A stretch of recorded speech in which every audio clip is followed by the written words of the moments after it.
Bueno, gracias amigos por estar con nosotros en esta noche especial para la Academia Nuclear del Perú. Tenemos un invitado de suma confianza, de gran interés, profesor de la Maestría en Física Médica de la Universidad Nacional de Ingeniería, experto internacional en protección radiológica, transporte de material radioactivo y muchas otras cosas que él ha difundido a través de no sé cuántos países, pues para la Academia Nuclear del Perú, de la cual él es miembro también.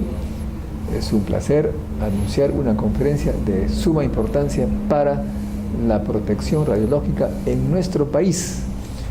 El doctor Mario Mayapoma es además magíster en energía nuclear, una de las primeras promociones de esta maestría que se daba entre la UNI y la Universidad Nacional de Ingeniería. De modo que un aplauso para el profesor. Muchas gracias, doctor Modesto Montoya, muy amable. Realmente resulta grato el estar... Siempre te debes ver acá. Resulta sumamente grato el poder estar participando en esta exposición, en esta presentación, y qué mejor también para efectos de hacer difusión a través de la Academia Nuclear del Perú, que ha estado desarrollando una serie de actividades técnicas, desde luego también con el Encuentro Científico Internacional. Bien, para efectos de esta presentación, el tema que voy a desarrollar es exposición a radiación ionizante en las prácticas médicas. Como vemos en esta primera vista, el uso de las radiaciones ionizantes es muy amplio, pero dentro de esos campos de aplicación, como es en la industria, pero sobre todo en la medicina. Entonces yo voy a centrar mi exposición en el uso de la radiación ionizante en las aplicaciones médicas, que comprende la parte de radiología diagnóstica, radiología intervencionista, la parte de medicina nuclear y radioterapia. El contenido básicamente de mi presentación va a comprender los temas de introducción bastante breve sobre radiación ionizante, por qué la protección radiológica es importante en las aplicaciones médicas, cuál es la situación a nivel internacional, cuáles son los últimos alcances que se están dando, ¿no?, en la comunidad internacional, mundial, en relación a los aspectos que tienen que ver con la protección de las personas que hacen uso de las radiaciones ionizantes en las aplicaciones médicas, y luego también la parte de la situación nacional. ¿Qué es lo que ha pasado en nuestro país? Hemos avanzado, hemos desarrollado algunas acciones, medidas que permitan justamente reducir los riesgos, pues eso es lo que vamos a exponer. Y finalmente arribar a algunas conclusiones. Rápidamente, entonces, recordar qué cosa es la radiación ionizante. La radiación, pero en forma específica la radiación ionizante. Básicamente es energía emitida por átomos inestables, y esta radiación ionizante obviamente puede ser radiación alfa, radiación beta, radiación gamma, y neutrones con características diferentes. En el caso de las partículas alfa, beta y neutrones, radiación ionizante, que son partículas, y en el caso de la radiación gamma y los rayos X, que son radiación electromagnética. En todo caso, todos ellos básicamente son formas de energía.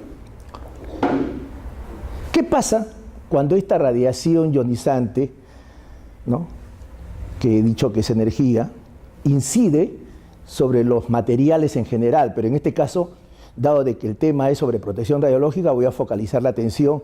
¿Qué pasa cuando la radiación ionizante llega al cuerpo humano? Lo que ocurre es este proceso llamado ionización. Vemos en este caso, ¿no?, propiamente el átomo, ¿no?, es decir, que forma parte de todos los órganos, el cuerpo humano, los tejidos, que básicamente pues el elemento básico, además de la molécula, es el átomo. Entonces, cuando llega esta radiación al átomo que forma justamente nuestros diferentes órganos tejidos, pues viene esta radiación, esta energía, entrega su energía a electrones propiamente del átomo, el electrón gana energía y sale del átomo, es liberado. ¿Qué es lo que ha ocurrido? Pues lo que ha ocurrido es, por un lado, electrones libres y por otro lado, el átomo que ha perdido un electrón que ha quedado cargado positivamente. Es decir, se ha producido un par iónico. Entonces, a mayor cantidad de energía que llegue al organismo, mayor cantidad de ionización producida, mayor cantidad de pares iónicos producidos. Esta ionización obviamente va a generar un efecto que puede ser negativo, pero a la vez, debido a que las radiaciones ionizantes no pueden ser observadas por los órganos sensoriales propiamente de la persona, o sea, no podemos verla, no podemos palparla, no podemos sentirla, pues gracias a este proceso de ionización también permite que pueda ser detectada, haciendo uso de determinados dispositivos llamados detectores de radiación. A su vez, permite identificar en qué área o en qué zona se está produciendo la mayor intensidad del campo de radiación y que amerita de repente implementar medidas de protección, colocando algunos materiales denominados blindaje con el fin de reducir los riesgos para las personas que propiamente están haciendo uso de las radiaciones ionizantes, que están operando, digamos, estos equipos de rayos X, por decir, uno de los equipos que produce radiación ionizante, y de esa manera reducir riesgos para el personal operador. De igual manera, permite, en función de la cantidad de ionización producida, identificar los efectos biológicos que puede producir. Entonces, llega la radiación, los diferentes tipos de radiación, y consideremos que esta bola verde acá está representando nuestro órgano tejido. Hemos dicho que la radiación lo que va a producir es ionización, es decir, va a ser energía absorbida por nuestro organismo, ¿no? Esta energía absorbida va a generar un determinado efecto. A mayor cantidad de energía absorbida, podría producir un efecto negativo. Desde luego que en las aplicaciones benéficas se entrega una cantidad de energía con el fin de lograr un objetivo. En el caso de radiodiagnóstico, por ejemplo, obtener imágenes que ayuden propiamente a identificar alguna anomalía. Pero, de todas maneras, a la par del efecto benéfico, va a generar un determinado riesgo. Entonces, lo que se busca propiamente con la protección radiológica es lograr obtener el objetivo de lograr un buen diagnóstico, una buena imagen, por ejemplo, en radiodiagnóstico, pero con la menor dosis posible producida en el paciente. De esa manera se reducen los riesgos. Esa cantidad de energía absorbida por el cuerpo humano puede ser medida haciendo uso de magnitudes dosimétricas. Estas magnitudes dosimétricas, pues tenemos la dosis absorbida, cuya unidad es el Gray, la dosis equivalente, cuya unidad es el Sievert, la dosis efectiva, cuya unidad también es el Sievert. La dosis absorbida solamente me identifica la energía absorbida por el tejido humano, mientras que la dosis equivalente es la magnitud que se utiliza con el fin de poder evaluar los riesgos asociados a un órgano o tejido en forma específica y permite fijar límites de dosis en órganos específicos, mientras que cuando hablamos de dosis efectiva nos referimos a dosis recibida de cuerpo entero. ¿Cuándo será mayor el riesgo? Cuando se reciba en forma localizada en un órgano o tejido o cuando se reciba de cuerpo entero. Desde luego, el riesgo va a ser mayor cuanto una mayor parte del cuerpo humano sea la que reciba esa energía, porque se van a ver afectados potencialmente mayor cantidad de órganos o tejidos. Entonces, ello puede conllevar a una acción directa o a un efecto indirecto de la radiación, ¿no?, en el cuerpo humano. Aquí observamos la imagen del ácido desoxirribonucleico, que son propiamente moléculas gigantes, helicoidales, que tienen una determinada estructura, ¿no? La forma directa en que puede incidir la radiación ionizante es cuando esta energía es cedida directamente al ADN y puede dar lugar a traslocaciones o ruptura de enlaces, conllevando a mutaciones. De igual manera, en forma indirecta, el efecto podría ser que sabemos que el principal componente del cuerpo humano es el agua. La radiación puede incidir sobre el agua, generando, ¿no?, que se formen iones, y de esa manera, como por ejemplo, iones hidrónio, oxidrilo, peróxido, que tienen determinado nivel de toxicidad en el caso de los peróxidos.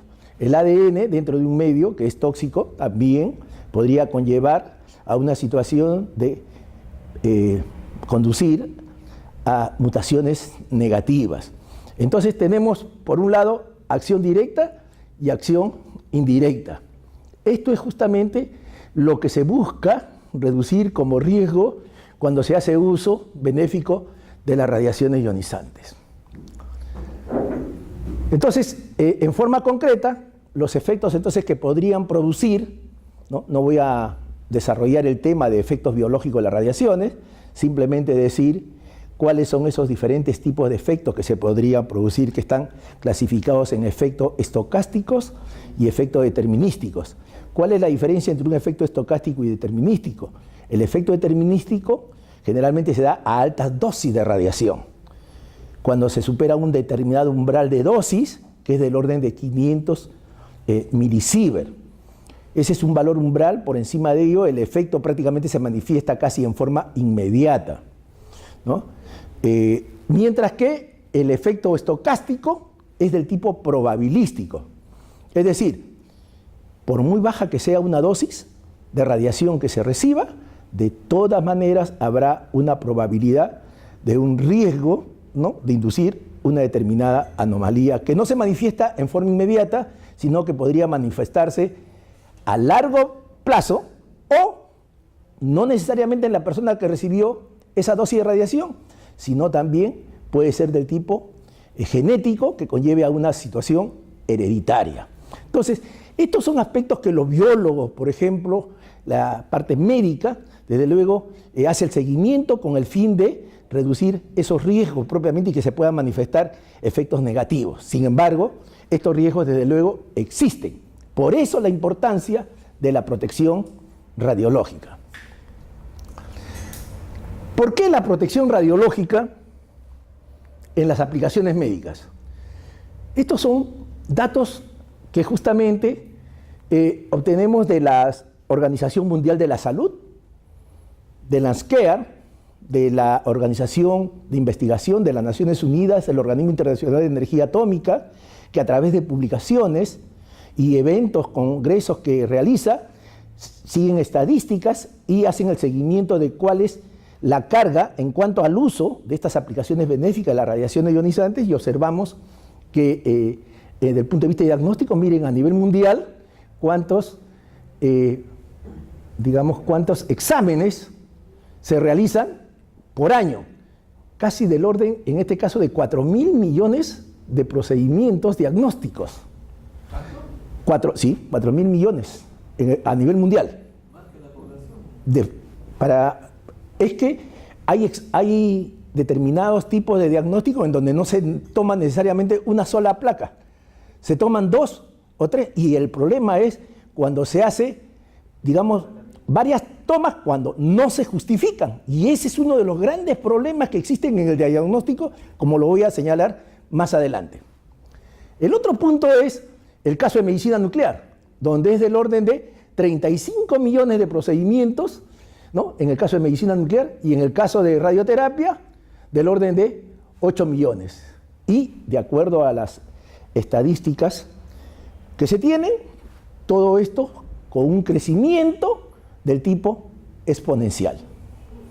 Entonces, definitivamente, ¿no? Es una actividad, podemos decir, en expansión en todo el mundo y con grandes beneficios en atención para la salud, desde luego. Pero no podemos dejar de lado que a la vez hay riesgos asociados y que esos deben ser minimizados o reducidos. Entonces, cuando hablamos de seguridad, tenemos que hablar de riesgos a la vez. ¿Y de qué va a depender esos riesgos? De la cantidad de dosis de radiación recibida. A mayor cantidad de dosis de radiación recibida, obviamente que el riesgo se incrementa, aumenta. Por ello, cada vez que se hace uso de la radiación ionizante y en forma específica en la parte médica, es necesario establecer un programa de seguridad y de protección radiológica. Ese programa de protección y seguridad radiológica, ¿qué comprende? Comprende las consideraciones de seguridad que deben implementarse y de protección, teniendo en cuenta, partiendo de las instalaciones, que deben estar adecuadamente diseñadas, ¿no? Una instalación de radiodiagnóstico para una instalación de medicina nuclear tiene otras características y para radioterapia otras características porque los tipos de aplicaciones también difieren. Y en ese sentido es importante y medular que hayan especialistas que justamente sepan diseñar adecuadamente estas instalaciones. Muchas veces, por ejemplo, en nuestro país, no teníamos normativa, no teníamos regulaciones. Y entonces cada uno hacía el diseño como consideraba y luego lo tenían que adecuar o adoptar variaciones, modificaciones y muchas veces con una serie de limitaciones que no ayudaban a trabajar en condiciones seguras. Entonces eso, por ejemplo, ha sido un problema que ha tenido que superarse en el tiempo, en forma gradual. El otro punto es los equipos. Los equipos que no están calibrados es una caja negra. En lugar de darle una dosis de radiación como 1, le puede estar dando una dosis de radiación como 5, como 10, como 20, como 50 veces. No había ningún tipo de normativa, no había ningún tipo de control a los equipos de rayos X, de radiodiagnóstico. Hasta el año 2003, que prácticamente ahí se dan una serie de medidas trascendentales para poder mejorar sustantivamente las condiciones de seguridad, no se había hecho un solo control de calidad a ningún equipo de radiodiagnóstico en nuestro país. Eso es para tener en cuenta cómo era, ¿no? Cuál era el escenario en donde se hacía uso de las radiaciones ionizantes, donde no había un control de los equipos de radiodiagnóstico. El otro aspecto medular es las personas. Personas que sean competentes, personas que tengan buenos conocimientos, o sea, que hagan uso adecuado y sepan cómo manejar los equipos, con un buen profesionalismo. Había formación, vamos a ver más que lo que diga yo, lo que indican las estadísticas, los estudios, las evaluaciones que se han hecho a nivel internacional en relación a este tema. Lo que sí es importante es que dentro de este programa de seguridad y protección radiológica, cuando se hace o se implementa, hay que pensar que existen grupos de personas que van a ser sometidas a una determinada dosis de radiación. Por ejemplo, el personal ocupacionalmente expuesto, es decir, el personal operador, debe trabajar en condiciones seguras, adecuadas, con riesgos, evitar riesgos inaceptables, y para ello, desde luego, tiene que ser formado adecuadamente. El público, si una instalación está mal diseñada, podría ser potencialmente que se esté exponiendo o dando mayor dosis al público en general. El paciente, esa es la parte más crítica, que ahora lo vamos a ver en el sentido que antes no se prestaba atención y ahora prácticamente es donde se ha focalizado toda la atención a nivel mundial, a nivel internacional, porque realmente es allí donde está la parte más, digamos, neurálgica en lo que significa el trabajo a futuro a desarrollar. Y desde luego, dentro de los pacientes hay grupos más sensibles, mujeres gestantes y niños. El riesgo para un niño que recibe una dosis similar, la dosis de radiación igual a un adulto, obviamente que el niño, su riesgo es mucho mayor, porque de acuerdo justamente a las evaluaciones y estudios se ve que el órgano es más sensible cuando está en plena reproducción celular. El niño está en crecimiento, mientras que ya el adulto se desarrolló, entonces el riesgo es mayor. Y en el caso de la mujer gestante, pues hay un niño, un feto, que puede estar ahí justamente en plena desarrollo celular, digamos, y que justamente, ¿no?, puede verse afectado y resultar ser más sensible a la radiación. El otro aspecto es los procedimientos. En los procedimientos, identificar que puede realizarse en condiciones normales, pero podrían ocurrir incidentes o podrían ocurrir accidentes. El personal que hace uso de estas instalaciones tiene que saber manejarse no solamente en condiciones normales, sino también en situaciones de accidentes. ¿Qué pasa en situaciones o accidentes o de incidentes? Y ese es uno de los aspectos también importantes que se analiza y se hace el seguimiento a nivel internacional, a nivel mundial. Entonces, como vemos, para diferentes prácticas, estos son los aspectos medulares desde el punto de vista de la protección radiológica. Por ello es que la protección radiológica plantea 3 principios fundamentales, que son el de la justificación. Como primer principio, este principio dice, si bien es cierto, hay riesgo en el uso de las radiaciones ionizantes, pero también genera beneficios. Y este principio postula de que siempre el beneficio tiene que ser mayor que el riesgo. Es la única forma que justifique el uso de radiaciones ionizantes. Si no, no debería utilizarse. Es más, la Organización Mundial de la Salud inclusive postula que si hay otras opciones para hacer diagnóstico donde no se utilice radiaciones ionizantes, se debe preferir esa opción en donde no se hace uso justamente de radiaciones ionizantes. O sea, eso lo dicen las organizaciones de salud a nivel mundial, los órganos rectores. El segundo principio es de optimización, o sea, estando ya justificado que el beneficio es mayor que el riesgo, es necesario que el uso de la radiación ionizante sea realizado, la aplicación, generando la menor dosis posible para todas las personas involucradas. Ese es un principio y en donde obviamente hay grupos de profesionales importantes que luego también lo voy a desarrollar, lo digo ya, adelantando, donde el trabajo tanto del oficial de protección radiológica como del físico médico resulta ser fundamental. Y el tercer principio es la fijación del límite de dosis. Límite de dosis reglamentarios que no deben ser excedidos. Y eso, es decir, un límite lo que me indica no es que el riesgo es 0, sino un límite simplemente me indica un valor de referencia en donde plantea que hasta ese valor el riesgo es aceptable. Y ese límite de dosis plantea propiamente, se indica en la normativa, identifica 2 segmentos de la población. Los llamados trabajadores ocupacionalmente expuestos, o sea, quienes trabajan con radiaciones ionizantes, y el público en general.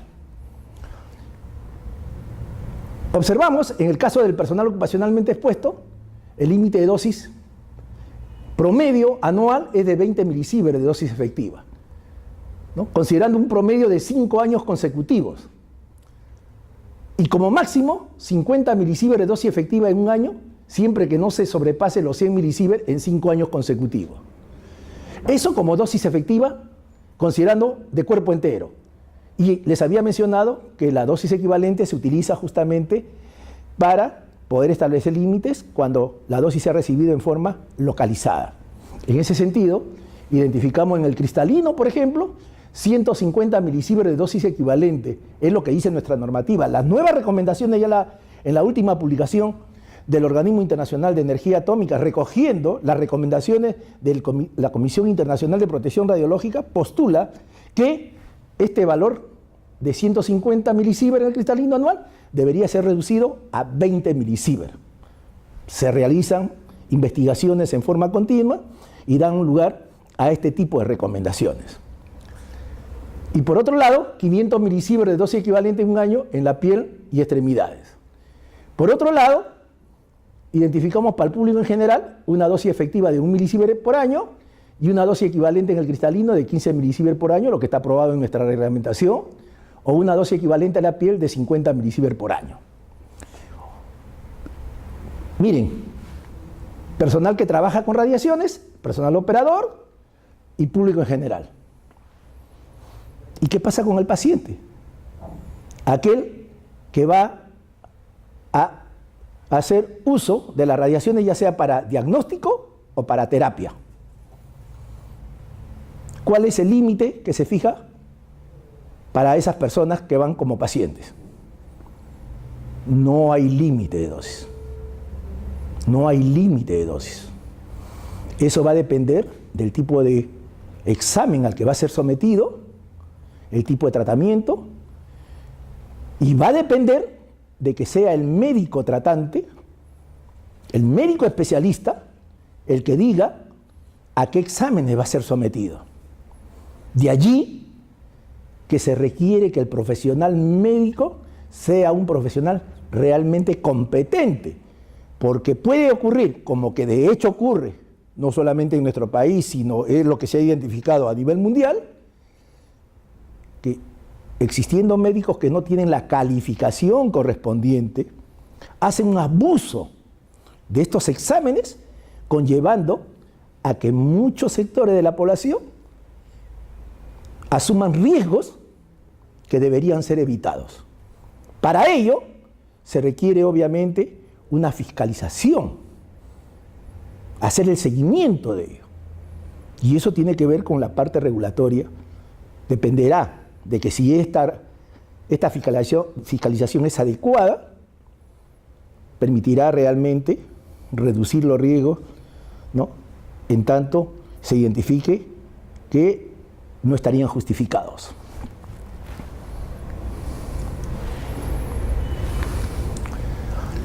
Entonces, ya habíamos indicado la importancia del uso benéfico en la exposición médica, y acá observamos, miren ustedes, esto justamente son lo que nos indica las últimas publicaciones, las últimas orientaciones y por qué la importancia de focalizar todo el análisis en las dosis que se recibe a nivel de las personas que van como pacientes.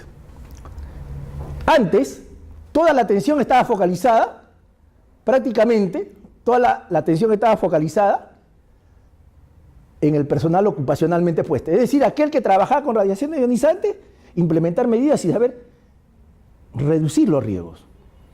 La parte de las explosiones nucleares, la contaminación atmosférica.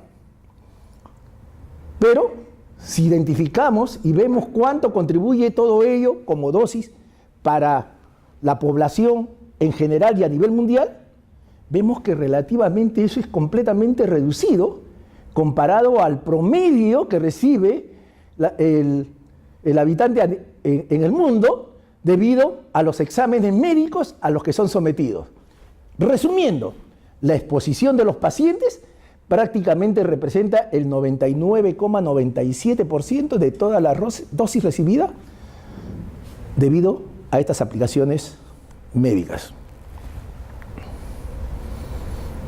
Entonces, por ello es que ya hace necesario, a nivel de la comunidad internacional, de replantear una serie de objetivos, de trazarse nuevos horizontes, nuevas metas, e identificar en dónde realmente se debería poner el mayor énfasis en cuanto a las investigaciones y también al desarrollo de las aplicaciones de las radiaciones ionizantes. Y eso se visualiza, se hace más evidente cuando ya en los años 80 y 90 comienzan a manifestarse y a identificarse que hay personas, pacientes, que se han visto afectados por una aplicación excesiva de radiaciones ionizantes, por exámenes que no estaban justificados o por la ocurrencia de accidentes que conllevaron, como vemos aquí, no solamente a lesiones, sino también a muertes en el caso de radioterapia, debido a que ahí, en ese caso, las dosis son bastante elevadas. Un error podría conllevar a dosis tan altas que podrían conllevar a la muerte de pacientes. Como referencia, nosotros en forma natural recibimos una dosis de radiación. Es decir, todos los materiales que nos rodean emiten radiación, porque se encuentran o tienen como componentes algunos elementos radiactivos que se encuentran en forma natural. Entonces, a ese tipo de dosis que se recibe se le llama radiación de fondo, dosis que se recibe en forma natural y que es del orden, en promedio a nivel mundial, del orden de 2,69 milisievert al año. 2,69 milisievert al año. Hay, es cierto, lugares donde la dosis puede ser mayor y en otras menor. Puede estar dentro del rango entre 1 a 3, 1 a 4 milisievert. Y hay lugares donde excepcionalmente la dosis de radiación que recibe la población en forma natural pueden estar alrededor de 8 o 10 milisievert inclusive, anual, en forma natural. Miren ustedes la dosis recibida por las personas que se someten a un determinado examen. Este es el tipo de exploración y estas son las dosis que se recibe en promedio, ¿no? Por cada examen. En tanto, esta dosis de referencia, estamos hablando de dosis consideradas como valores de dosis aceptables. Si un equipo está mal calibrado, podría conllevar a dosis mayores, por supuesto. Bueno, teniendo en cuenta estos valores de dosis, un examen de pelvis, por ejemplo, conlleva a una dosis, ¿no?, en la superficie de entrada por radiografía del orden de 10 miligray. Una placa de tórax póstero anterior del orden de 0,4 miligray. Un examen o una exploración de tórax lateral, 1,5 miligray. Y así podemos señalar otro tipo de exploraciones, ¿no? Pero miren, un examen dental periapical, 7 miligray. Si le toman 2, obviamente es el doble. Decía una de las doctoras, médicos, odontólogas, por ejemplo, cuando le explicamos para que llevar cursos que les permita actualizar sus conocimientos, se quedaba completamente anonadada, sorprendida, cuando ella indicaba, al tomar nota de estos niveles de dosis, que en el caso de niños, por ejemplo, o personas en general, cuando los someten a exámenes de chequeo, el seguro médico, para reconocerle el examen a un niño, por ejemplo, que ha sido sometido a un tratamiento dental, le pide que le tomen varias placas radiográficas, o sea, de toda la dentadura. Obviamente que eso puede conllevar a 10, 12, 14 placas radiográficas. Si se multiplica ese número de placas por esta dosis, imagínense, dosis recibida en muy corto tiempo. Obviamente que eso es inaceptable. La Organización Mundial de la Salud justamente da claras recomendaciones que eso es completamente injustificado. Pero nuevamente llegamos a la situación. Para ello, debería haber personal competente que a través de la fiscalización evite que ese tipo de situaciones se esté dando en un determinado país. Debe ser evitado porque es completamente negativo, y ya había dicho que en el caso de los niños son más sensibles. Más aún, hay centros hospitalarios en donde hay lugares especiales de neonatos recién nacidos.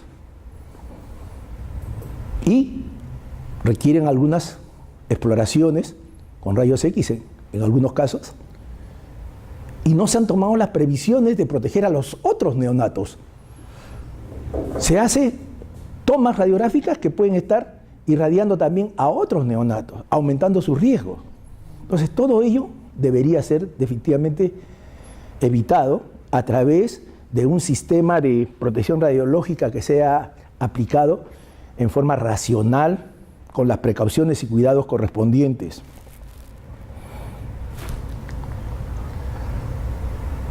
Esta vista permite visualizar la dosis promedio típica para un determinado examen, y esto permite identificar, compararlo con un equivalente de el número de placa de tórax. Recuerden, una placa de tórax era 0,4 miligray. Esto significaría que, por ejemplo, en este caso un examen de TAC, de tomografía axial computarizada de cabeza, que produciría 2,3 milisievert, ¿no?, sería equivalente como riesgo el que esta persona se hubiera tomado 115 placas de tórax. Y si se toma una tomografía axial computarizada de tórax, recibiría una dosis promedio de 8 milisievert, que sería equivalente como riesgo a que hubiera recibido 400 placas de tórax. Y en el otro caso, una tomografía axial computarizada de abdomen o pelvis de 10 milisievert, que produciría 10 milisievert más o menos, como dosis promedio, sería equivalente al riesgo como si se hubiera tomado 500 placas de tórax. Un solo examen de TAC equivale como riesgo a 500 placas de tórax. ¿Y qué pasa si usted se va a un servicio en donde le hacen el examen y luego le dice el operador o la operadora, ¿sabe qué? Tengo que repetir el examen?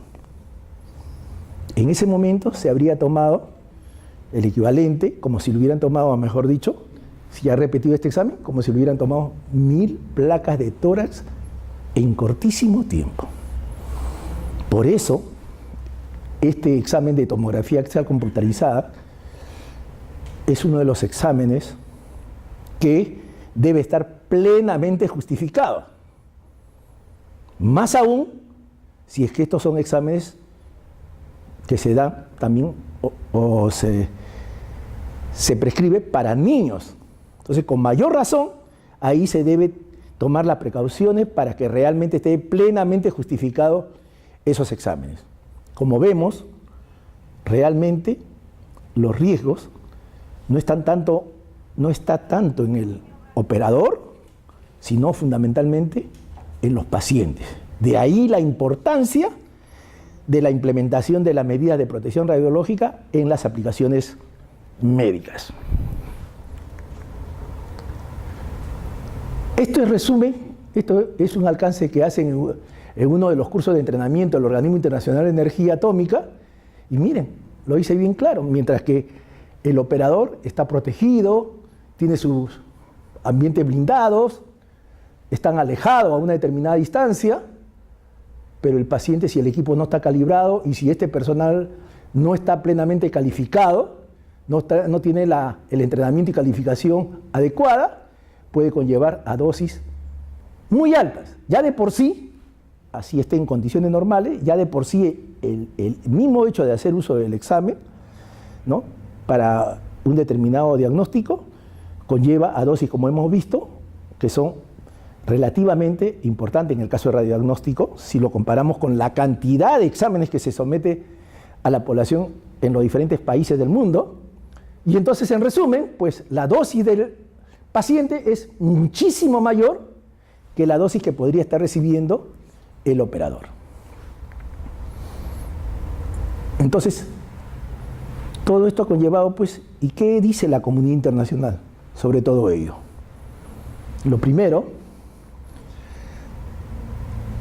esta publicación fue importante, la publicación de las normas básicas de seguridad, porque se logró a través de esta publicación hacer participar en forma conjunta a organizaciones internacionales que tienen que ver con las medidas de protección y de seguridad en general. Por ejemplo, la Organización Internacional de Trabajo, ¿no? La Organización Mundial de la Salud, la Organización Panamericana de Salud y otras organizaciones, además del Organismo Internacional de Energía Atómica.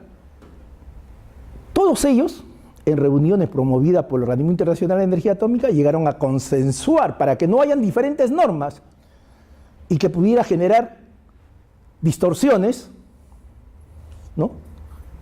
Y que no se entendiera bien las orientaciones. Entonces, ¿qué mejor que a nivel internacional se trabaje en forma conjunta, en forma coordinada, para armonizar toda la normativa? Y eso se logró con esta publicación. Esta publicación resultó, y de hecho, muy importante, y esta recomendación propiamente, publicación del Organismo Internacional de Energía Atómica, es adoptada por todos los países en el mundo. Ya en su nueva versión, tenemos esta otra publicación, la de los requerimientos de seguridad general, que es igual a las normas básicas de seguridad, el GCR parte 3, donde prácticamente viene a ser una actualización de todos los alcances que se daban en esta publicación. Ya nosotros en los estudios que se hacen, en la parte de formación, ya trabajamos nosotros con esta última publicación, porque esas son las orientaciones que se dan a nivel internacional, siguiendo las últimas tendencias y las últimas recomendaciones. Bien, todo ello conllevó que la comunidad internacional convocara a una reunión para analizar todos estos aspectos que tenían que ver con las aplicaciones de las radiaciones ionizantes en las aplicaciones médicas. Y un hito realmente fue la segunda conferencia internacional sobre la protección radiológica en los pacientes, que se dio en Bonn en el año 2012. Miren cuántos participantes hubieron y cuántos países, ¿no? Además de organizaciones internacionales. Conllevó a una publicación. Con todo, ahí prácticamente estaban los líderes mundiales, los líderes técnicos, académicos, científicos de todo el mundo. Bueno, llegaron y arribaron a una serie de conclusiones que se fijaran una línea de acción. ¿Qué es lo que se tendría que hacer todos los países a nivel mundial en los próximos 10 o 15 años? Que se resumieron en lo que se denominó el llamado de Bonn. Ese llamado de Bonn, básicamente, que ha sido traducido como vemos aquí, ¿no? El llamado de Bonn para la acción, que fija todo su accionar en 10 acciones, ¿no? Donde se debe focalizar toda la atención. La primera acción, mejorar la implementación del principio de justificación.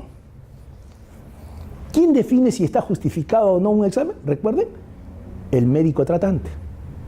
Por lo tanto, resulta ser fundamental que ese médico sea adecuadamente calificado y entrenado.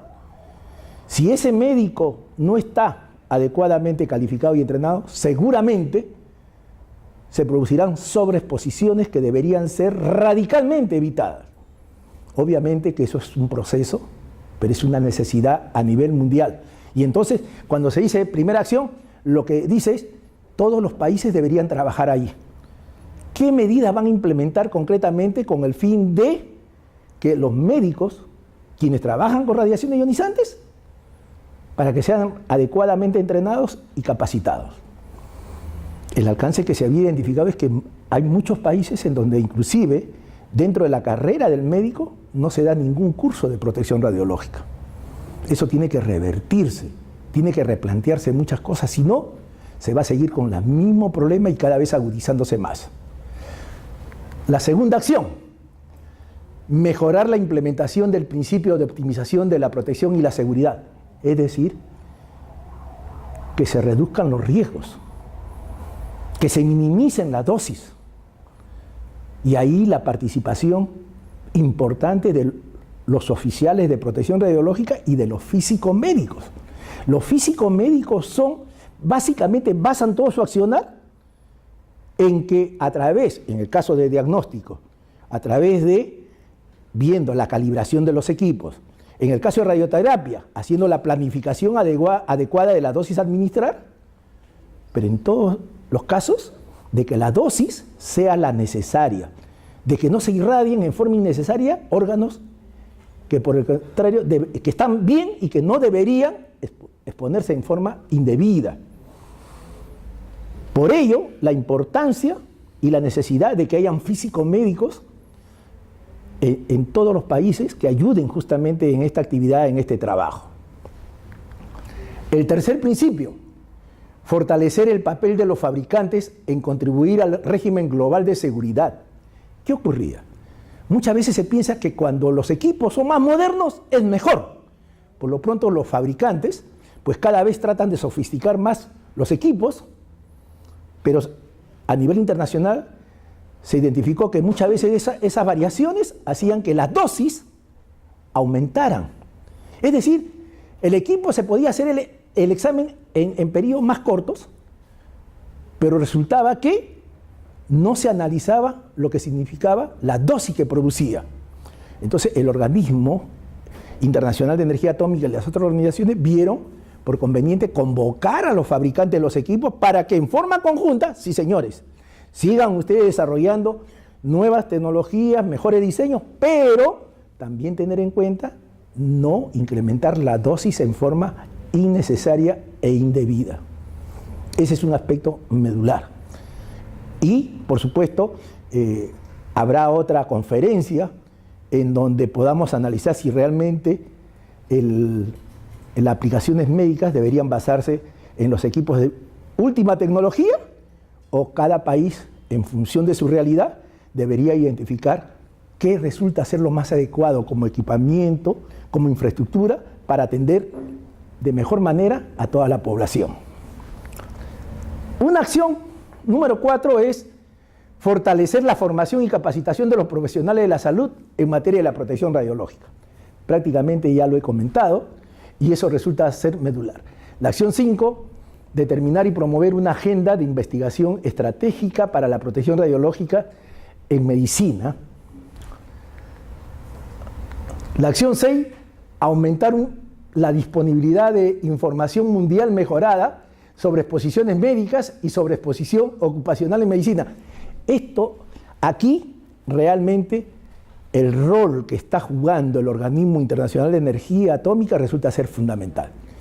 Todas las publicaciones que saca el Organismo Internacional, la Organización Internacional, el Organismo Internacional de Energía Atómica, todos los pone en forma disponible, gratis, para poderla obtener en forma electrónica, ¿no?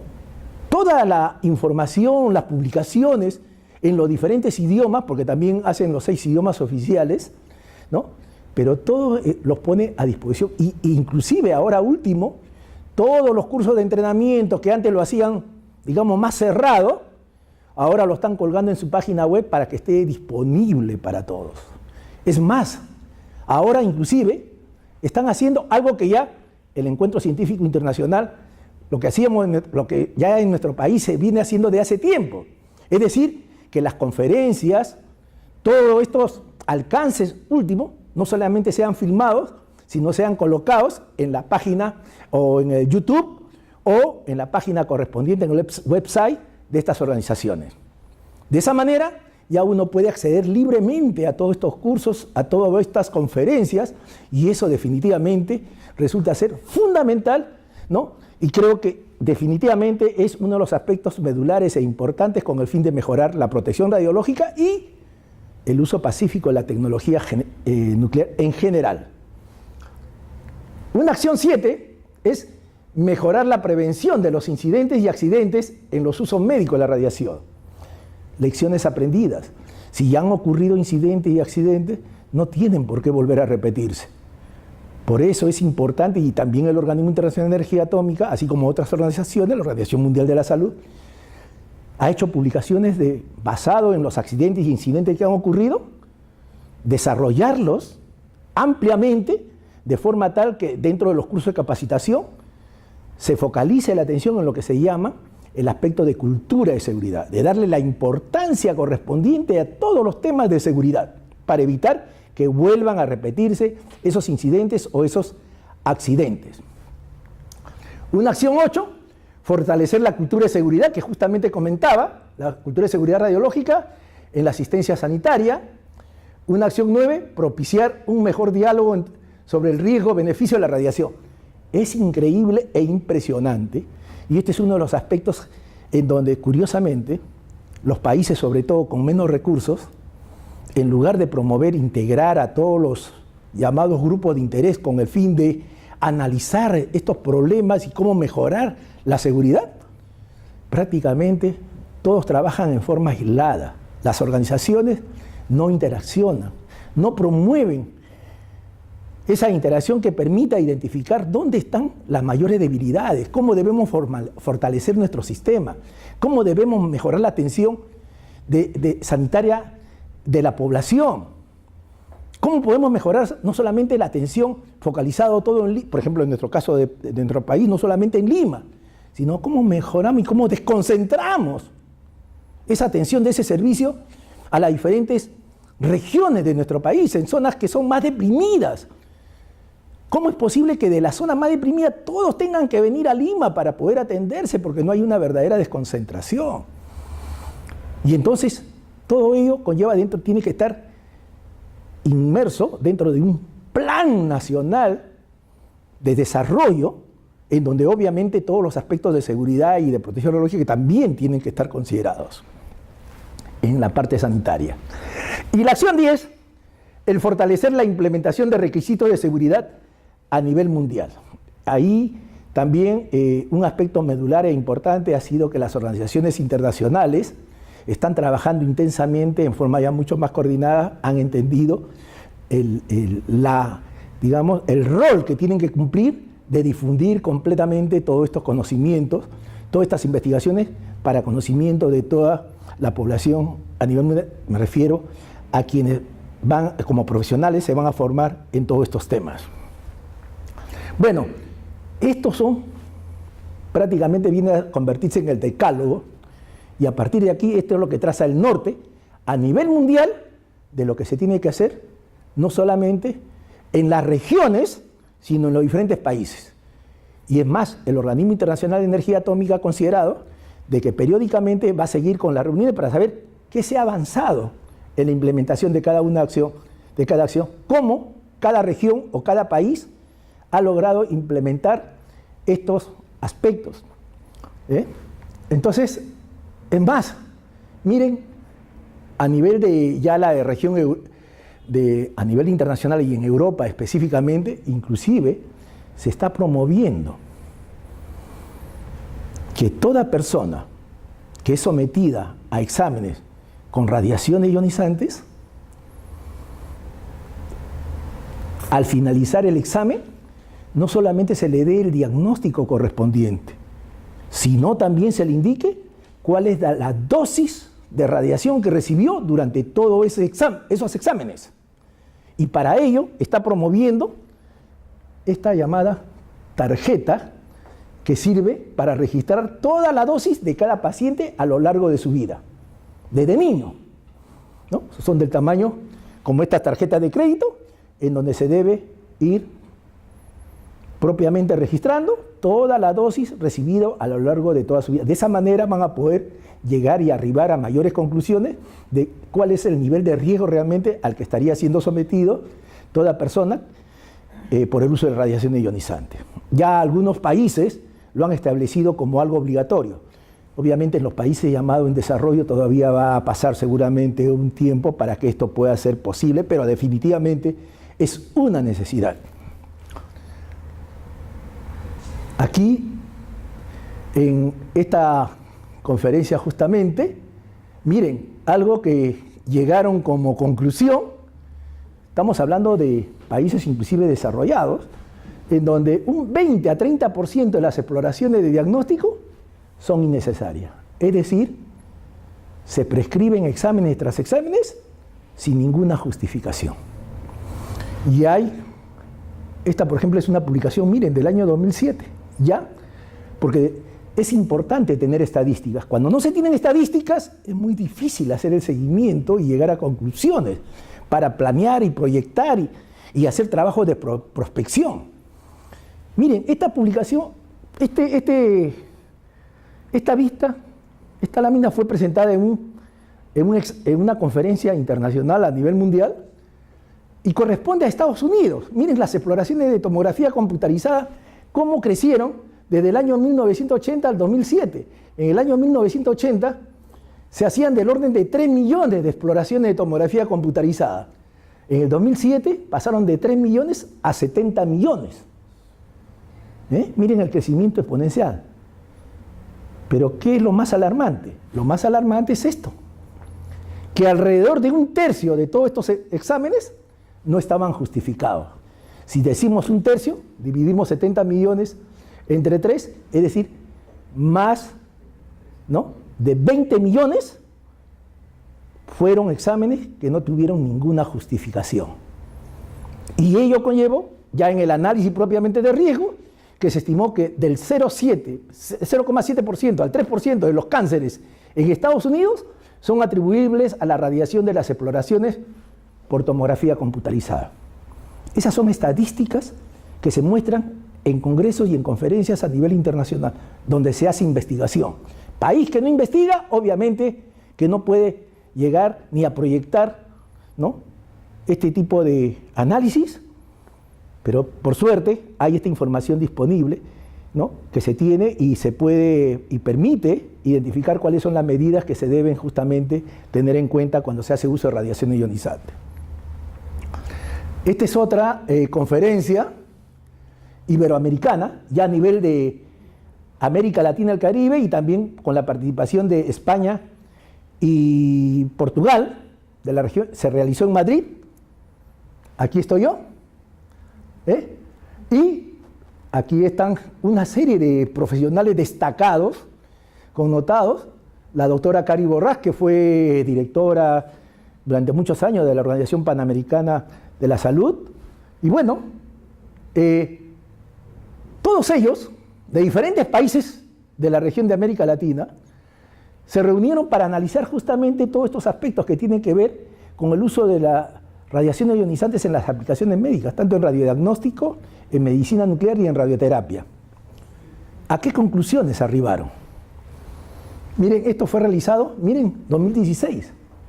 Estamos hablando de informaciones recientes. Eso es importante y medular para saber cuáles son las últimas tendencias que realmente existen y cómo debemos planear y planificar y proyectar el trabajo en nuestro país. No podemos seguir posponiendo aspectos que resultan ser de necesidad nacional. Y entonces, miren, las conclusiones obviamente fueron muchas sobre las diferentes aplicaciones, pero yo me voy a solamente concentrar en la parte de radiodiagnóstico. Miren lo que identificaba. Asociado a la sección 1, recuerdan la acción 1 del llamado de Bond era el tema de justificación, para focalizar la parte médica. Miren lo que... Esto fue una conclusión. Significativo número de estudios radiológicos injustificados. Conclusión de toda la comunidad internacional iberoamericana. Segundo, insuficiente optimización de la protección de los procedimientos radiológicos y carencia de niveles de referencia diagnóstica. Sobreexposiciones a los que se somete en forma innecesaria en muchos exámenes en la población. Tercero, falta de programas de educación y formación continua en protección radiológica para profesionales de la salud. Muchas carreras que tienen que ver con la salud no tienen una formación consistente y sólida en los temas de protección radiológica. Quinto, falta de una regulación efectiva y actualizada en el área de radiodiagnóstico médico y dental. Acción 10. En este caso, también yo sinceramente podría decir con orgullo que, miren, estamos hablando de 2016 y el llamado de Bond fue en el año 2012. Sin embargo, en el Perú ocurrió algo trascendental en el año 2003, se dio la ley 28028 que regula el uso seguro de radiación ionizante, aprobado por el Congreso de la República. Perú es el único país donde se ha aprobado un dispositivo legal con ese nivel de jerarquía para poder implementar medidas de seguridad en el trabajo con radiación ionizante. Realmente eso es un hito y yo particularmente considero que es de lo más trascendente que ha ocurrido en toda la historia de las aplicaciones de las radiaciones ionizantes en nuestro país. Luego lo veremos en forma más específica. Pero, ¿y por qué aparecen solamente 5? Porque justamente uno de los alcances que se hizo en ese Congreso Iberoamericano fue que toda la comunidad identificaran cuáles eran los 5 puntos más relevantes, más importantes, donde se identificaba las mayores debilidades, las mayores falencias. Y por eso es que figuran 5. Lo mismo ocurrió en el caso de medicina nuclear y en la parte de radioterapia. El Organismo Internacional de Energía Atómica no solamente ha hecho publicaciones asociadas para fijar cuáles son los requerimientos del tipo general, sino ha ido mucho más, con el fin de ampliar conceptos, con el fin de poder desarrollar de mejor forma toda la implementación de la medida de seguridad. Ha hecho otras publicaciones que sirven como guías, es decir, en donde ya dan en forma mucho más detallada todas las secuencias que se deben aplicar. Entonces eso facilita tremendamente el trabajo. Simplemente es implementar medidas adecuadas que permitan justamente la utilización adecuada de todas estas publicaciones. Y entonces, sin embargo, muchas veces, ¿qué ocurre? Ocurre esto. Se hace uso de radiaciones ionizantes, voy a señalar en todas las aplicaciones, sean industriales o sean médicas, y observamos que si no hay medidas adecuadas de seguridad, significa que se está haciendo el uso de radiaciones ionizantes en condiciones inseguras. Significa que eso puede conllevar a actos inseguros. Significa que pudieran potencialmente ir generándose algunas situaciones de potenciales incidentes que no han sido analizados. Y como dice, nunca ocurrió nada, entonces nunca va a pasar nada. Pero no es así, porque podría ser que también no existieran procedimientos adecuados en la aplicación correspondiente. No hay liderazgo, no hay compromiso por parte de los gestores, de los directores, de quienes conducen las organizaciones.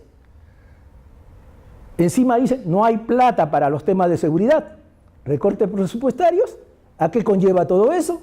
Pues sí, simplemente a ello, a accidentes, que es justamente lo que se debe evitar. Por eso, particularmente yo indiqué que resulta ser medular en lo que significa el uso de radiación ionizante y quienes conduzcan organizaciones, 3 aspectos medulares. Personas que tengan conocimiento técnicos, que tengan capacidad de gestión y que tengan liderazgo. Esos son 3 aspectos medulares que se requieren para mejorar en general lo que significa el uso adecuado de las radiaciones ionizantes en todas las actividades y en forma específica en las aplicaciones médicas. A su vez, todavía, visto lo concerniente a la parte de la justificación, el mismo Organismo Internacional de Energía Atómica, así como la comunidad internacional, dijeron, bueno, entonces no basta solamente de repente con las publicaciones que estamos haciendo, sino que encima hay que orientarlo para sacar una guía de recomendación en donde se diga, bajo estos síntomas, si es aplicable el examen. Si no presenta estos síntomas o estos cuadros, estos escenarios, entonces no se justifica el examen. Es decir, darle prácticamente toda la información de referencia a los médicos que van a hacer los que van a prescribir los exámenes para realmente tengan todos los elementos que indiquen cuándo realmente está justificado y cuándo no el uso de radiación ionizante. toda esta información disponible para ser descargados libremente. Hay publicaciones en donde hay contribuciones de otros países, por ejemplo, España ha hecho publicaciones interesantes, Argentina también ha hecho publicaciones importantes, lo mismo que Brasil, de forma tal de facilitar el trabajo de los otros colegas de los otros países, que puedan tomarlo como referencia y puedan utilizarlo para una mejor aplicación de todos estos principios, de todas estas consideraciones técnicas. Y como había comentado en una vista anterior, hay grupos sensibles. Mujer gestante y niños. La Organización Mundial de la Salud ha focalizado su atención en esta parte de los niños, porque ya había dicho de que no solamente son más sensibles, sino también hay otros aspectos colaterales que tienen que ver con el desarrollo y el futuro de las nuevas generaciones. ¿Por qué someterlos a riesgos indebidos, innecesarios, que podrían conllevar a una situación, ¿no?, que no le permita desarrollarse adecuadamente a estas personas a futuro? Identificamos definitivamente que todos los días con el uso de radiaciones se salvan vidas. Y en el caso de los niños, desde luego que sí. No estamos diciendo que no se debe utilizar radiaciones ionizantes para hacer diagnóstico en la niñez. No estamos diciendo eso. Al contrario, vuelvo a repetir, genera grandes beneficios. Pero el problema es si es que se prescriben exámenes que no están justificados. Ese es el verdadero problema. ¿Y por qué? Por esto. Porque implica riesgos mayores que con respecto a los adultos. Por ejemplo, el número de exámenes por imagen utilizando radiación ionizante está aumentando en todo el mundo, y en el caso de los niños merecen especial atención.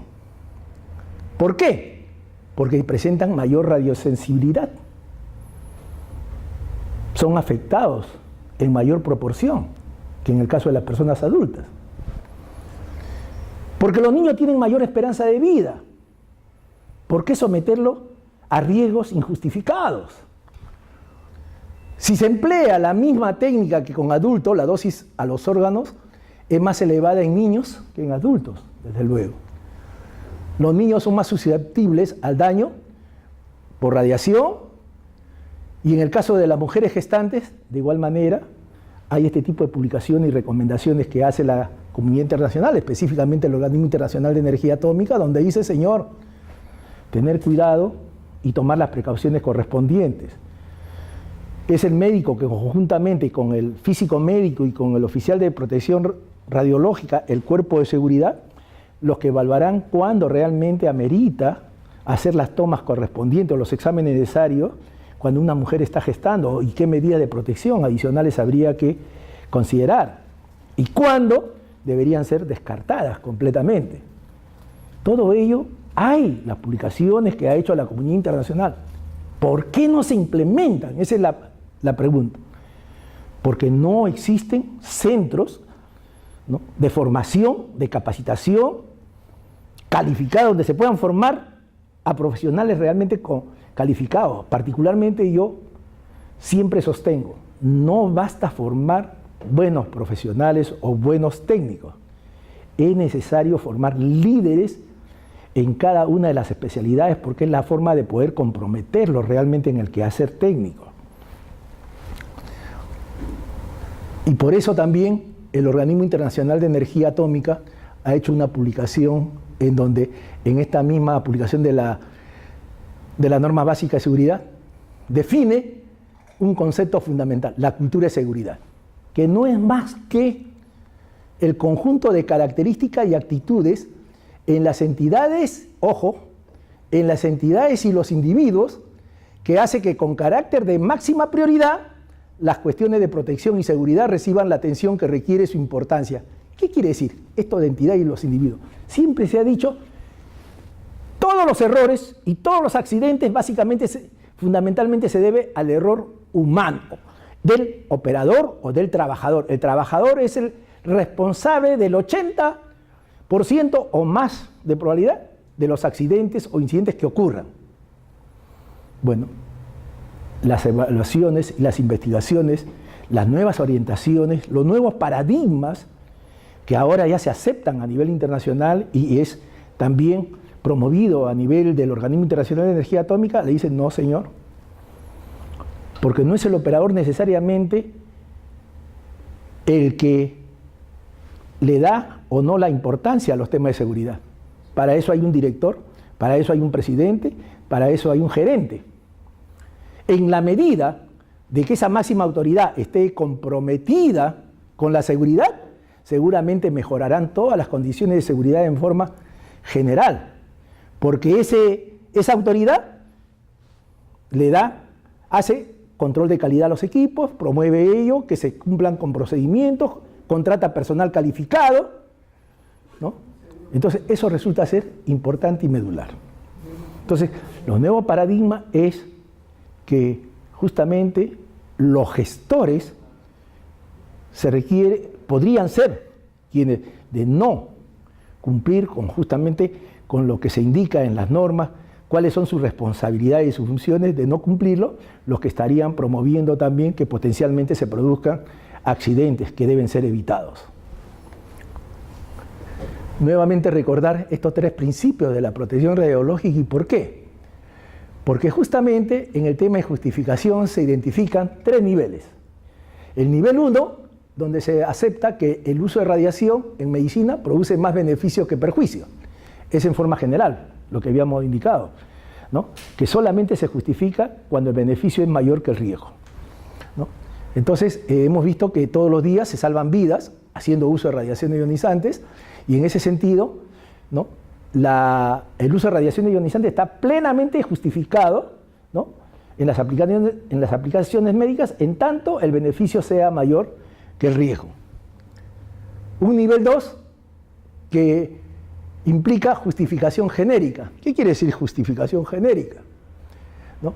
Que la justificación genérica de un procedimiento radiológico correrá a cargo de la autoridad sanitaria, conjuntamente con los órganos profesionales competentes, y se examinará periódicamente teniendo en cuenta los adelantos científicos y tecnológicos.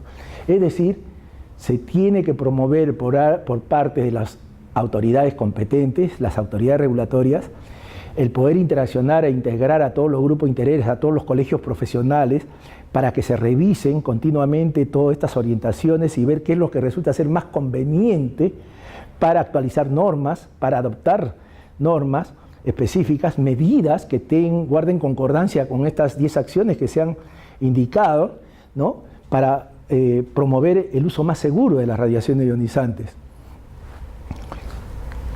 Y el nivel 3 ya es una justificación individual, donde para prescribir que realmente es necesario el uso de radiaciones ionizantes, primero, sobre todo en el caso de pacientes pediátricos, pues es necesario analizar primero la idoneidad de la solicitud, que realmente esté plenamente justificada, la urgencia del procedimiento, ¿no?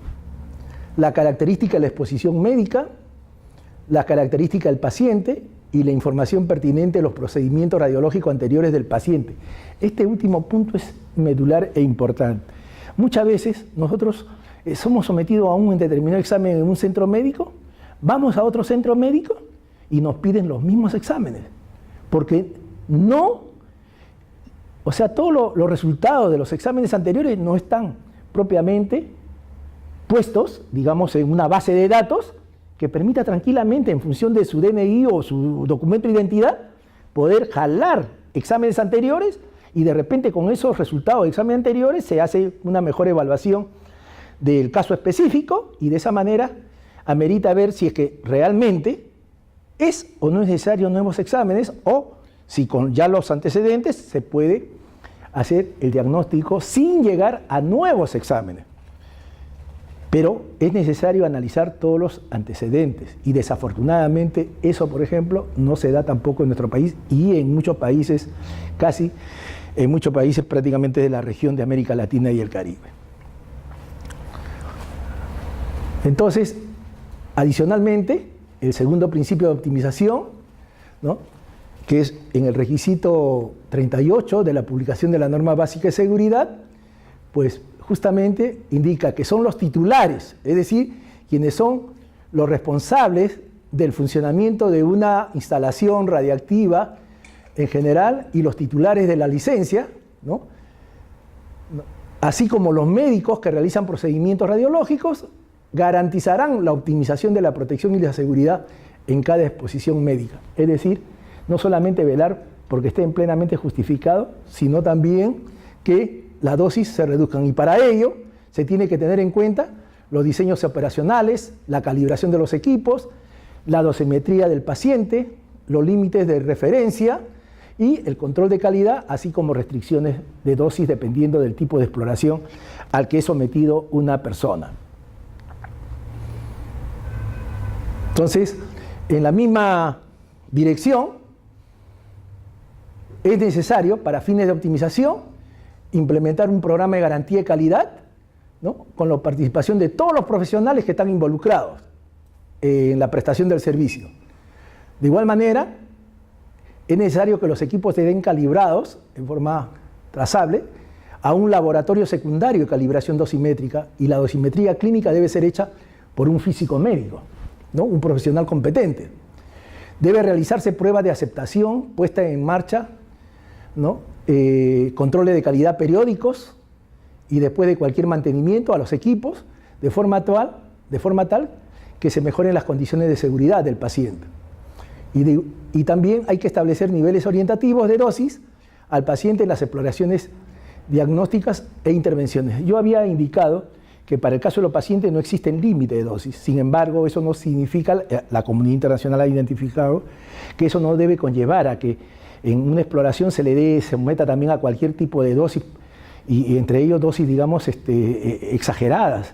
No, justamente las mismas publicaciones han identificado que para determinados tipos de exámenes hay valores de dosis, ¿no?, que conllevarían a una buena exploración. Entonces, eso debe servir de referencia para que cada país justamente lo pueda adoptar, o, en base a las evaluaciones que haga, cuáles serían las medidas más adecuadas a implementar, con el fin de que finalmente se tengan niveles orientativos para los diferentes tipos de exploraciones médicas.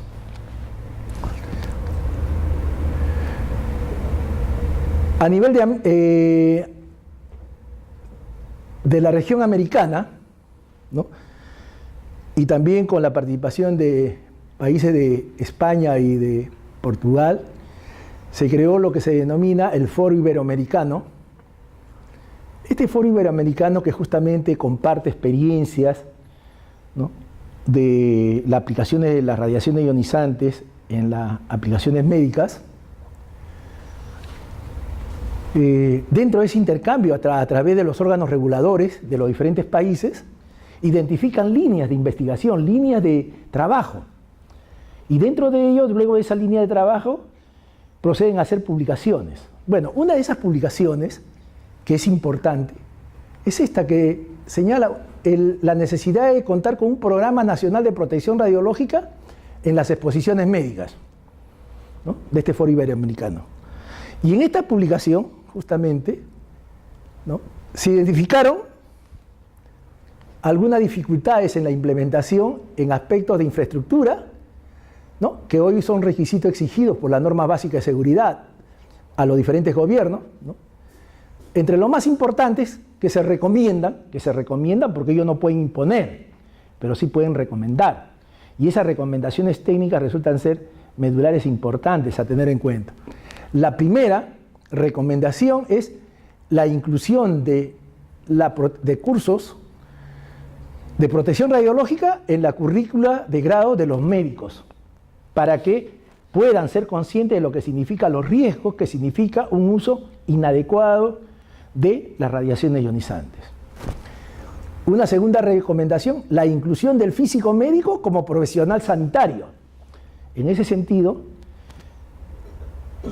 a nivel de la región de América Latina y el Caribe no se ha dado todavía este aspecto. Sin embargo, Perú, gracias a que en su momento se dio la ley 28028 y después con normas específicas se planteó la necesidad de participación del físico médico es el que tendría las mejores condiciones para lograr que el físico médico realmente sea reconocido como profesional sanitario.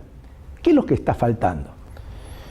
Está faltando que existan las coordinaciones a nivel de las autoridades correspondientes, como es el sector salud, el sector trabajo y desde luego, en este caso el Instituto Peruano de Energía Nuclear, que es el ente rector en lo que significa radiaciones ionizantes, para que teniendo en cuenta la ley 28028 y los otros alcances que había comentado, puedan realmente poder integrar a estos profesionales que definitivamente serían de grande beneficio para la atención sanitaria y médica de la población en general.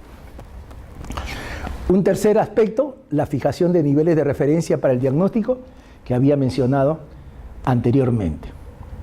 Todo ello a nivel de las orientaciones dadas a nivel internacional. ¿Y cuál es nuestra situación nacional?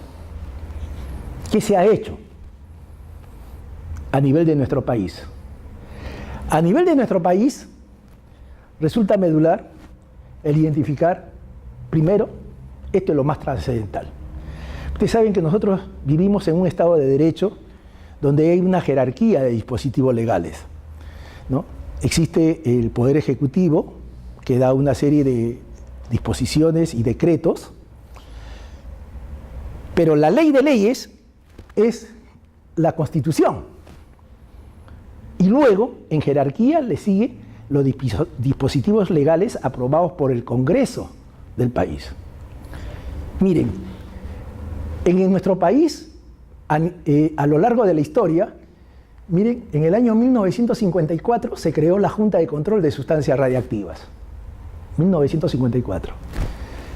En el año 1955 se cambia de nombre y se aprueba la creación de la Junta de Control de Energía Atómica. En el año 1975, se crea el Instituto Peruano de Energía Nuclear. En todos ellos siempre se hablaba de trabajar con radiaciones ionizantes, promoviendo las condiciones de seguridad, pero no teníamos normas específicas que regularan el uso seguro de radiaciones ionizantes. Recién en el año 1991, a través de una resolución suprema, se aprueba el Reglamento de Protección Radiológica.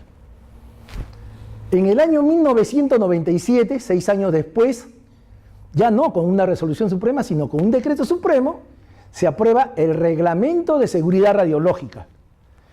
Pero con ese reglamento no tenía el ente rector, el ente regulador, acción sancionadora, ni tampoco podía exigir el cumplimiento de que se trabajara en condiciones de seguridad, es decir, lo que establecía esta norma, porque habían también otras normas de mayor jerarquía y que no le permitía poder implementar y en todo caso exigir el cumplimiento de las medidas y condiciones de seguridad.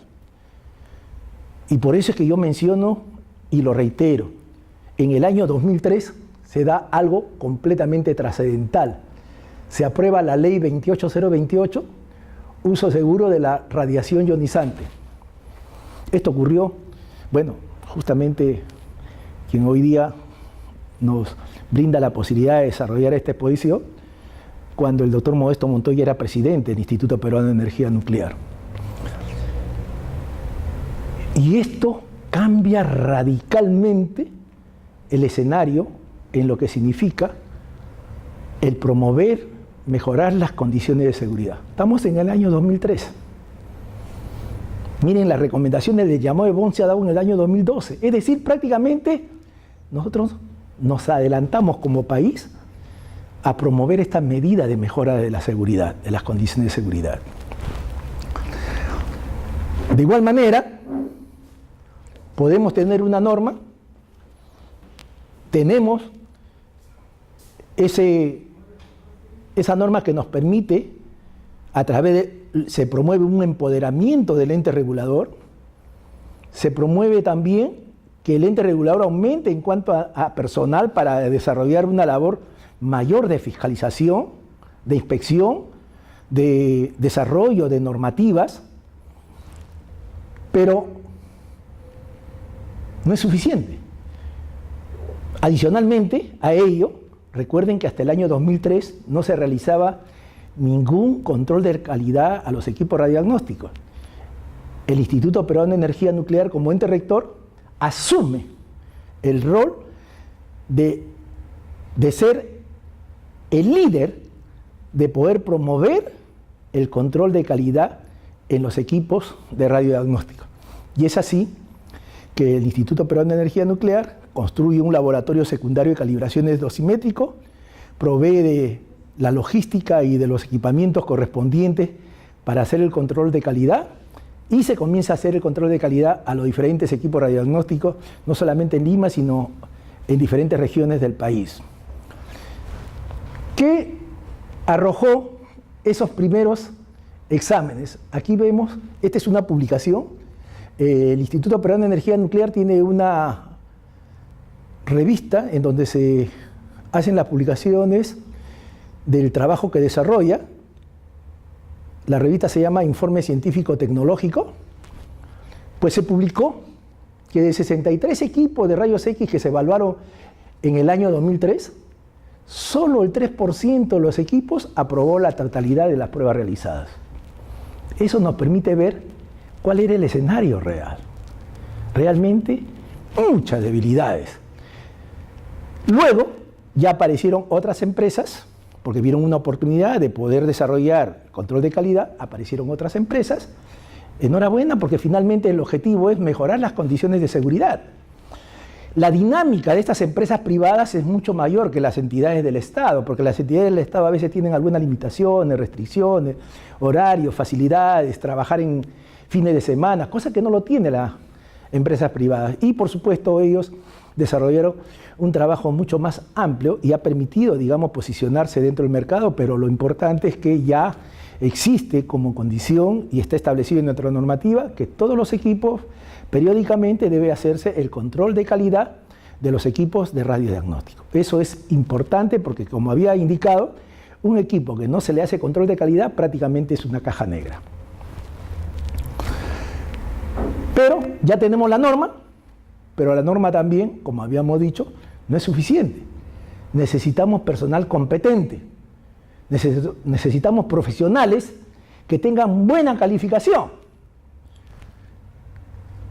En ese sentido, también se promovió que a través de la Universidad Nacional de Ingeniería, ¿no?, se promovió la maestría en física médica. Esta maestría en física médica ha permitido formar profesionales que, como vemos aquí, ya están desarrollando trabajos, ¿no? Por ejemplo, varios de los egresados y de los que ya son magísteres trabajan en salud, ¿no?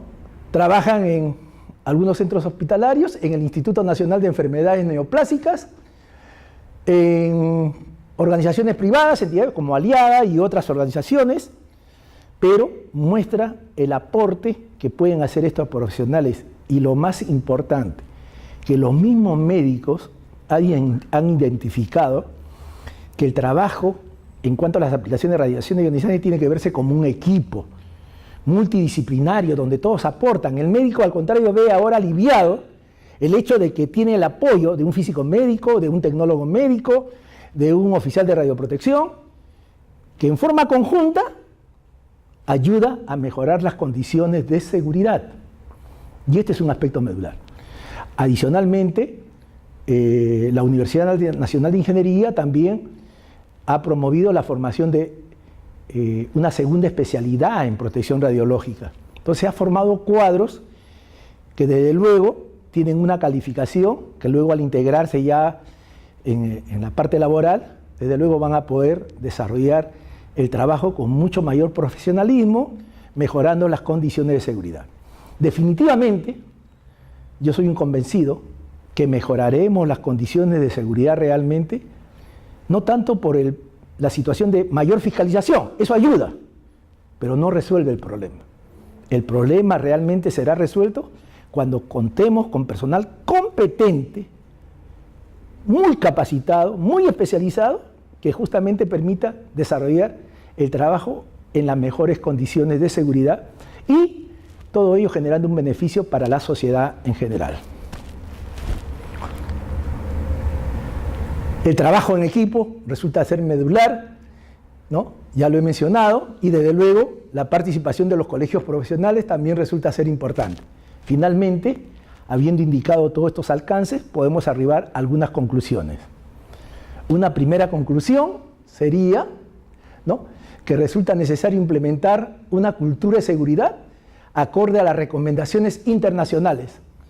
Hemos visto todo el trabajo que se viene desarrollando a nivel mundial y nosotros no podemos estar al margen de ello. Al contrario, debemos no solamente integrarnos, sino seguir fortaleciendo el trabajo. Lástima que luego del año 2003, 2004, 2005, que se trabajó intensamente, no ha habido la continuidad y sostenibilidad como para seguir reforzando este trabajo, porque se tenía la parte reguladora, se tenía elementos como es el caso de los cuadros formados, pero bueno, es un proceso y ojalá y esperemos que esto en los próximos años realmente pueda cambiar la situación, los escenarios y se pueda realmente mejorar, porque la población del país lo necesita realmente. Una segunda conclusión: resulta necesario el cumplimiento de las regulaciones nacionales para implementar los principios de protección radiológica en las aplicaciones médicas de las radiaciones ionizantes, ya lo he comentado ampliamente.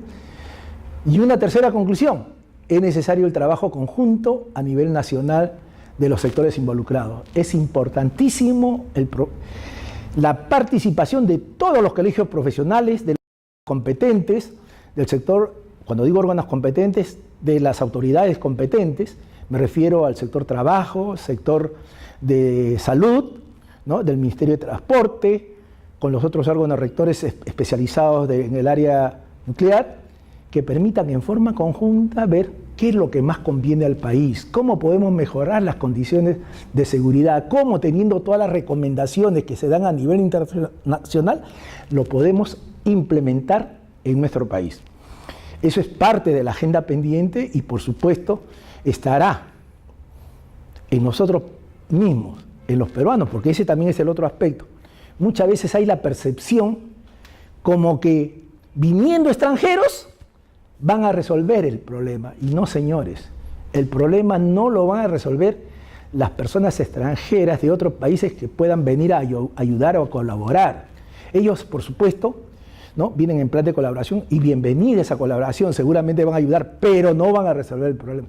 El problema lo tienen que resolver los propios peruanos en base a buenas políticas que se tengan que tener en todos los sectores y en todas las aplicaciones, como es el caso del uso seguro de las radiaciones ionizantes.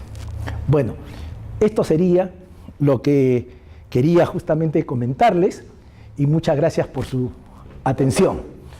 Ahora más bien pasaría, si hubiera alguna pregunta de parte de ustedes, para dar respuesta a las mismas. ¿Alguna pregunta? Un aplauso para el profesor.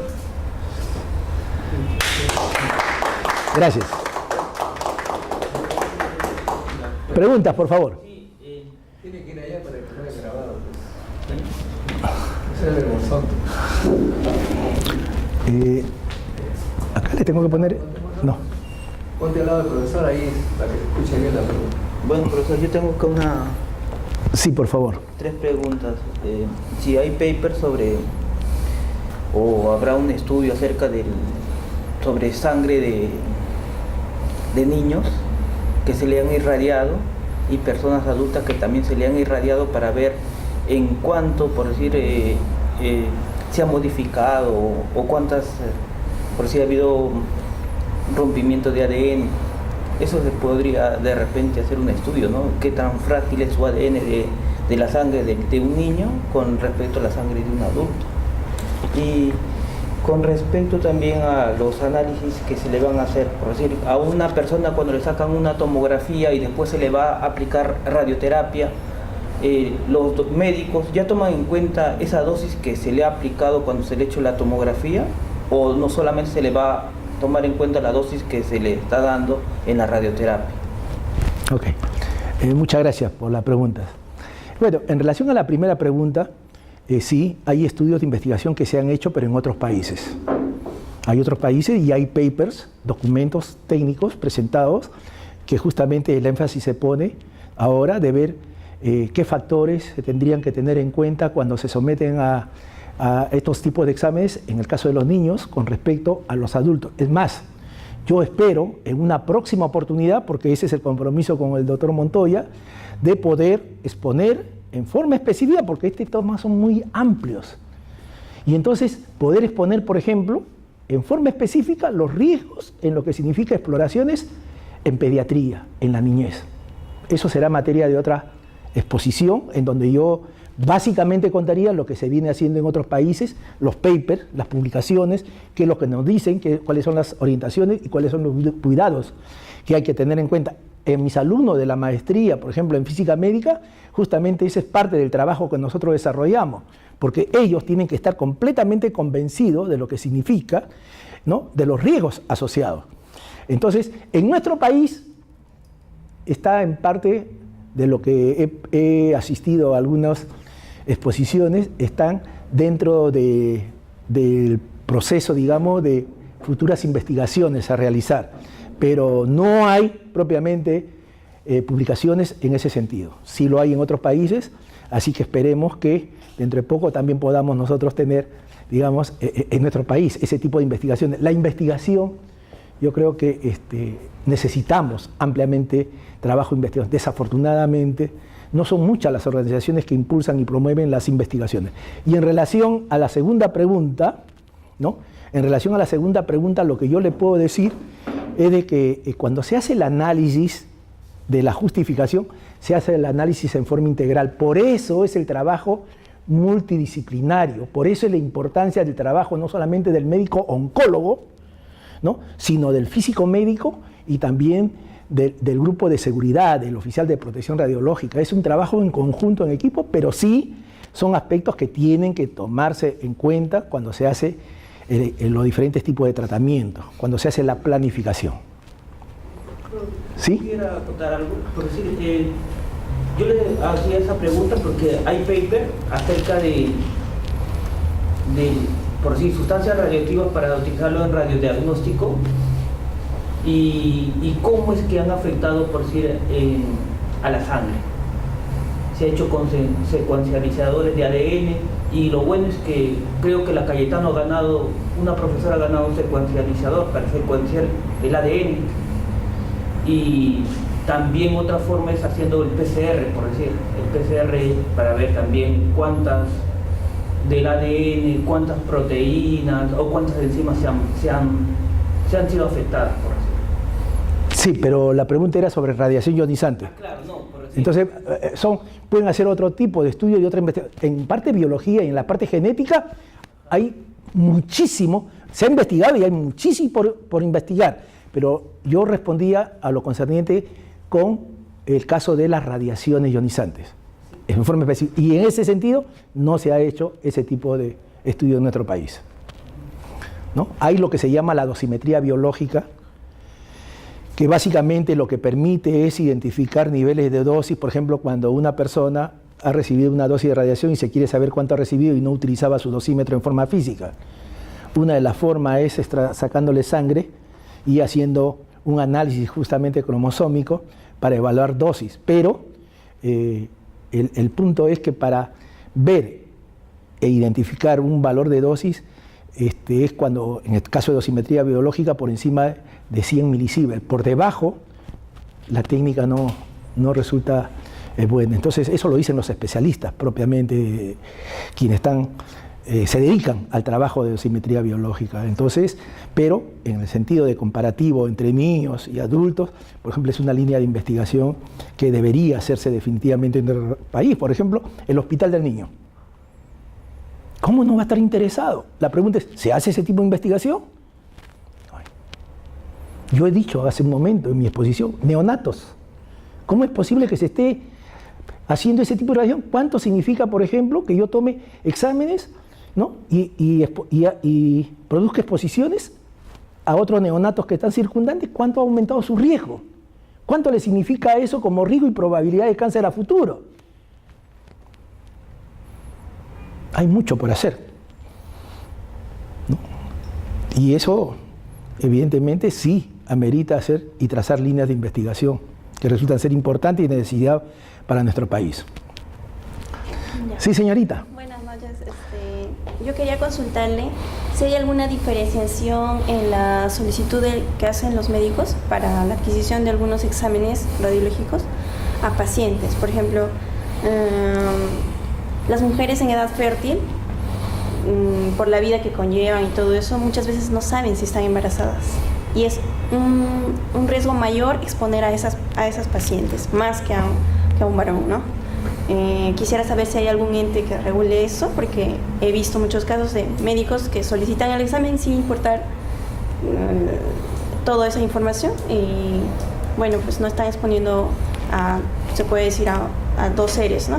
Okay. A la paciente y al niño. Muchas gracias por la pregunta. Bueno, en realidad, dentro de la normativa que he indicado que existe en nuestro país, está indicado que las personas, tanto el médico, así como el operador, deben contar con una licencia, una autorización para trabajar con radiaciones ionizantes. Y esa autorización, previamente deben haber llevado un curso, ¿no? Y aprueban un examen y deben estar calificados justamente para hacer este tipo de exploraciones.